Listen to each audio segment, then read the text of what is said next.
कुछ समय बाद यूनिवर्स 7 को एक नए तरह के डेंजर का सामना करना पड़ा। एक अनजान कॉस्मिक एंटिटी जिसका नाम ज़ेलथ था आया और अपनी अनलिमिटेड पावर से गैलेक्सीज को अब्सॉर्ब कर रहा था। ज़ेलथ के डिस्ट्रक्टिव टेंडेंसीज ने यूनिवर्स 7 की स्टेबिलिटी को खतरे में डाल दिया। वेजेटर ने अपने काउंसिल के साथ मिलकर ज़ेलथ के सामने उतरा, लेकिन यह बराबर था। ज़ेलथ की पावर इतनी महान थी कि वेजेटर भी चिंतित हो गए। इस मुश्किल समय में वेजेटर ने अपनी पास्ट एक्सपीरियंसेस और विजडम का इस्तेमाल किया। उसने ज़ेलथ को समझाने की कोशिश की और उससे यह बताने की कोशिश की कि ट्रू स्ट्रेंथ का असल मतलब पावर में नहीं है, बल्कि उसका सही इस्तेमाल करना है।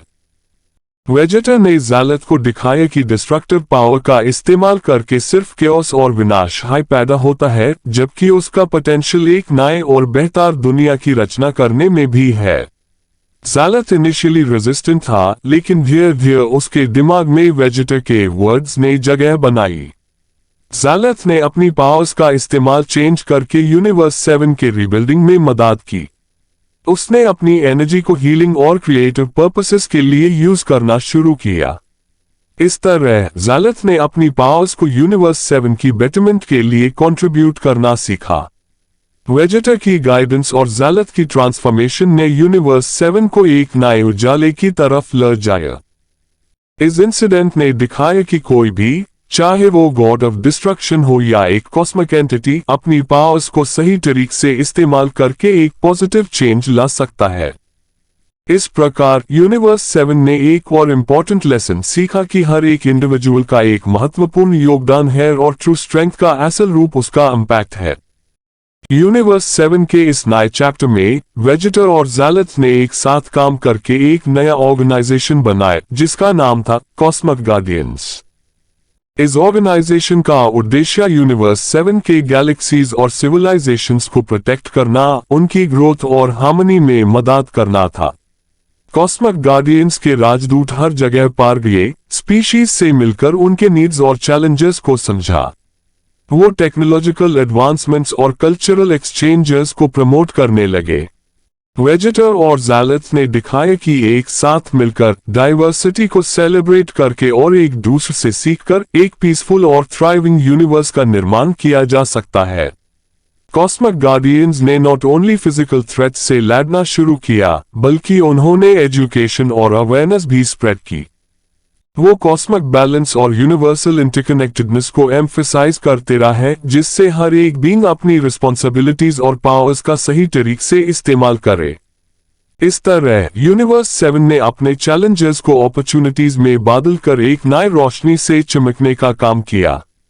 वेजेटर और ज़ेलथ की लीडरशिप ने दिखाया कि true strength not only power में होती है, बल्कि यूनिटी, कंपैशन और विजडम में भी। कॉस्मिक गार्डियंस ने यूनिवर्स 7 को एक एग्जाम्पल सेट किया जहां डिस्ट्रक्टिव टेंडेंसीज को ओवरकम करके एक बेहतर और बैलेंस्ड दुनिया का निर्माण हो सकता है। कॉस्मिक गार्डियंस के सफर में और भी कई चैलेंजेस और एडवेंचर्स शामिल हुए।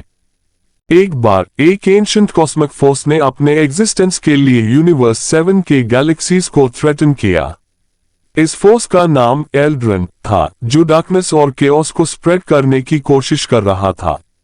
वेजेटर, ज़ेलथ और उनके गार्डियंस ने मिलकर एल्ड्रन के अगेंस्ट उतरा। इस युद्ध में उनका यूनिटी और कलेक्टिव स्ट्रेंथ उन्हें एक साथ काम करने की शक्ति दी। उन्होंने एल्ड्रन के डिस्ट्रक्टिव पावर्स को काउंटर किया और उससे रोका, लेकिन यह कम आसान नहीं था। इस समय वेजेटर और ज़ेलथ ने अपने पास्ट एक्सपीरियंसेस से इंस्पायर होकर एक नया प्लान बनाया। उन्होंने एल्ड्रन के साथ एक कॉन्वर्सेशन किया जिसमें वो उससे कन्विंस करने की कोशिश की कि उसका एग्जिस्टेंस डार्कनेस फैलाने से ज्यादा कॉस्मिक बैलेंस और हार्मनी में कंट्रीब्यूट कर सकता है। धीरे धीरे एल्ड्रन ने समझा कि उसका डिस्ट्रक्टिव नेचर उसको एक कॉस्मिक गार्डियन बनने से रोक रहा था। उसने अपनी पावर्स को एक नए रूप में ट्रांसफॉर्म किया, जिससे वो यूनिवर्स 7 के गैलेक्सीज की प्रोटेक्शन और ग्रोथ में मदद कर सकता था। एल्ड्रन अब ट्रांसफॉर्म्ड और रिफॉर्म्ड कॉस्मिक गार्डियंस की एक इंपॉर्टेंट मेंबर बन गया। इस तरह यूनिवर्स 7 ने दिखाया कि कभी कभी even the most seemingly destructive forces भी चेंज हो सकते हैं और एक पॉजिटिव डायरेक्शन में कंट्रीब्यूट कर सकते हैं।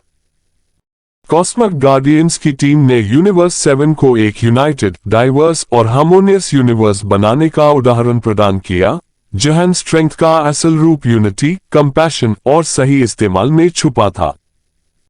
यूनिवर्स 7 के सफा का आगे कॉस्मिक गार्डियंस ने अपनी एफर्ट्स कंटिन्यू की और यूनिवर्स 7 के गैलेक्सीज के बीच एक स्ट्रॉन्ग नेटवर्क बनाए। हर एक स्पीशीज और सिविलाइजेशन ने अपने यूनिक स्ट्रेंथ्स और स्किल्स को कंट्रीब्यूट किया, जिससे एक इंटरकनेक्टेड और थ्राइविंग यूनिवर्स का मुख्याधार बन गया।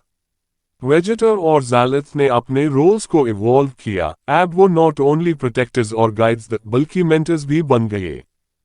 वो न्यू जनरेशन्स को इंस्पायर करने लगे, उन्हें अपनी पावर्स का सही तरह से इस्तेमाल करने और कॉस्मिक बैलेंस को मेंटेन करने का महत्व समझाते रहे।